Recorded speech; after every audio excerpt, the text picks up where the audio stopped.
நம்மள நிறைய பேருக்கு ஆட்டோமேட்டிக் வாஷிங் மிஷின் எப்படி போடுறதுங்கிறது கூட இன்ன வரையும் தெரியாது. ஸோ ஆப்வியஸ்லி எனக்கும் தெரியாது. ஏன்னா நான் இவ்வளோ வருஷமாக யூஸ் பண்ணிகிட்டு இருந்தது செமி வேல்பூல்லேருந்து. ஸோ அது ஒரு 10 வருஷம் கழிச்சு கெட்டு போச்சு. ஸோ அதுக்கப்புறம் வேறு ஒரு வாஷிங் மிஷின் வாங்கலாம்னு சொல்லிட்டு ஆள் வச்சு துவைச்சிக்கிட்டு இருந்தோம். பட் ஆனால் அவங்களுக்கு கொடுக்குற பேமெண்ட்டுக்கு நம்ம ஒரு வாஷிங் மிஷினே வாங்கிடலாம் அப்படிங்கிற மாதிரி தோணுச்சு. ஸோ என்ன வாங்கலாம் அப்படிங்கிற மாதிரி கெஸ் பண்ணி நிறையா விஷயங்கள் தெரிஞ்சுக்கிட்டு அதுக்கப்புறம் போய் சூஸ் பண்ணது தான் இந்த சாம்சங் ஆட்டோமேட்டிக்.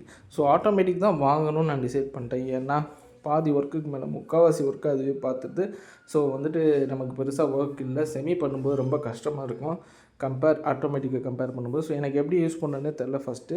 ஸோ கொஞ்சம் பயந்துக்கிட்டு தான் வாங்கினேன். பட் யூஸ்க்கு அப்புறம் வந்துட்டு பார்த்தோன்னா ரொம்ப சிம்பிளாகிடுச்சு. ஸோ அதை பற்றி தான் இப்போ போக போகிறோம். ஸோ ஆட்டோமேட்டிக்கை யூஸ் பண்ணுறது ரொம்ப ஈஸி. முதல்ல பார்த்தோம் அப்படின்னா சுவிட்சை ஆன் பண்ணிக்கிற வேண்டியது தான்.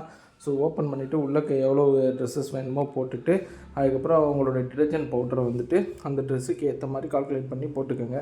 மோஸ்ட்லி 10 போடுங்க. 7 கிலோ மிஷினாக இருந்தால். ஸோ 10 ட்ரெஸ்ஸு போட்டிங்க அப்படின்னா அதுக்கேற்ற மாதிரி ஒரு 4-5 பவுட்ரு வந்துட்டு அந்த பாக்ஸில் போட்டு பாக்ஸை மூடி வச்சிடலாம். ஸோ அதுக்கப்புறம் பார்த்தோன்னா கம்ஃபர்ட்டு இந்த மாதிரி மணக்கிறதுக்கு இந்த 3 ஹோல்ஸ் இருக்குல்ல, இது வழியாக நீங்கள் விட்டிங்கன்னா மிக்ஸ் ஆகிக்கிறோம். துவைக்கும்போது காயப்படும்போது ஸ்பின் பண்ணும்போதெல்லாம் மிக்ஸ் பண்ணிக்கிறோம் அதை. ஸோ அதுக்கப்புறம் பார்த்தோம் அப்படின்னா அது மேலே அப்படியே வடிஞ்சிச்சுன்னா லைட்டாக தொடச்சி விட்டால் கூட போதும்.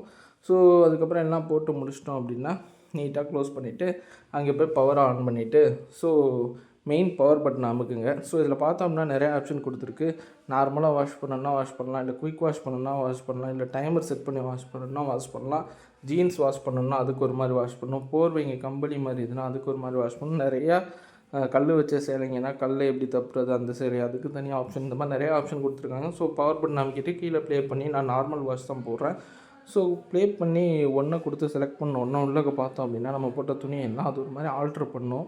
அதுக்கேற்ற மாதிரி ஆல்ட்ரு பண்ணி அது சுற்றி வந்துட்டு ரெடி பண்ணிவிட்டு அதுக்கப்புறம் பார்த்தோம் அப்படின்னா துவைக்க ஆரம்பிக்கும். இப்போ பார்த்தோம் அப்படின்னா உள்ளக்க சுற்ற ஆரம்பிக்குது. சுற்றி துணியை தனக்கு எப்படி துவைக்கிறதுக்கு ஃப்ளெக்சிபிளோ அதுக்கேற்ற மாதிரி அது வந்துட்டு மாற்றிக்கிட்டு இருக்குது. ஸோ இப்போ ஹை ஸ்பீடில் சுற்ற ஆரம்பிச்சிருச்சு. ஸோ இப்போ சுற்றி அதுக்கேற்ற மாதிரி ஒரு மாதிரி ரெடி பண்ணி ஒரு மாதிரி கம்ஃபர்டபுளாக வச்சு துவைக்கிறதுக்கு எது ஈஸியோ அந்த மாதிரி வச்சு ரெடி பண்ணோம். பார்த்திங்க அப்படின்னா நல்லா வேகமாக சுற்றிக்கிட்டு இருக்குது.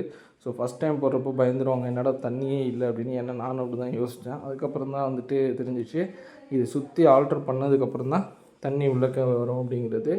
ஸோ இப்போ அதுக்கேற்ற மாதிரி ஆல்ட்ரு பண்ணிக்கிடுச்சு. இப்போ பண்ணோன்னே ஒரு சத்தம் கேட்கும். அந்த சத்தம் கேட்டோடனே தண்ணி விழுக ஆரம்பிச்சிடும். ஸோ தண்ணி விழுக ஆரம்பிச்சோடனே மேலே நம்பர் காமிச்சிரும் எவ்வளோ நேரம் ஆகும் அப்படின்னு.